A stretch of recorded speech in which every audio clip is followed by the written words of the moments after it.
برو گم شو دیگه کثافت لجن. جون بابا فوش دادن تو قشنگه، تو فقط فوش بده. یعنی پیله تر از تو ندیدم، از رو نمیری. حالا شماره ها بزن، یه کافه بریم، یه سفر بریم، شاید ما هم اوکی شدیم. خدا رو چه دیدی؟ بابا پیله و پیگیر کسی میشن که خودش این کار است، نه منه که هر زمان اومدی گند زدم بهت. حالا دور برت نداره دیگه، درست حرف بزن.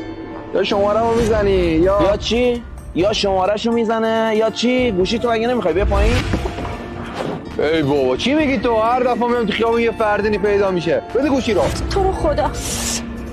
بگو دیگه، گفتی یا شمارهشو بزنه یا چی؟ بابا تو چی کاری غیرت چی رو دختر مردم؟ بده من گوشیمو. گوشی خودتو که فعلا نمیدم، ولی این گوشی خودمه. بیا بگیر بزن. چی بزنم؟ داشت دوری مخفیه. بده گوشی رو. میگم خواهر داری؟ به تو چه؟ یک کلمه بگو، خواهر داری یا نه؟ آره دارم، اونم دوتا، یکی کوچیک‌تر از خودم، یکی هم بزرگتر از خودم. که چی؟ بابا خوب شد دیگه، بیا بگیر شماره کوچیکیه رو بزن برام. آقا بابا درتو بفهم.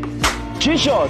برای شما میشه برای ما نمیشه؟ بی‌ناموس بچه خونگی، بدم شلوارتو بکشه رو سرت. بابا چی میگی تو این وسط؟ حرف درتو بفهم. تو چی کاری هستن؟ گوشی رو بده بخوام برم. حالا دیدی که شماره خواهرتو بخواد چقدر زوره؟ دیگه نبینم به دور برشا. جرت میدم. بیا بگیر گوشی آشغالی تو برو. بیا بریم داداش، تو رو خدا. من برادرشم. شماره خواهرمو خواستی، منم شماره خواهرتو خواستم. اگه بده پس واسه همه بده. گم شو بی‌ناموس. چقدر بزرگ شدی خواهری، چقدر درست بزرگ شدی خواهری.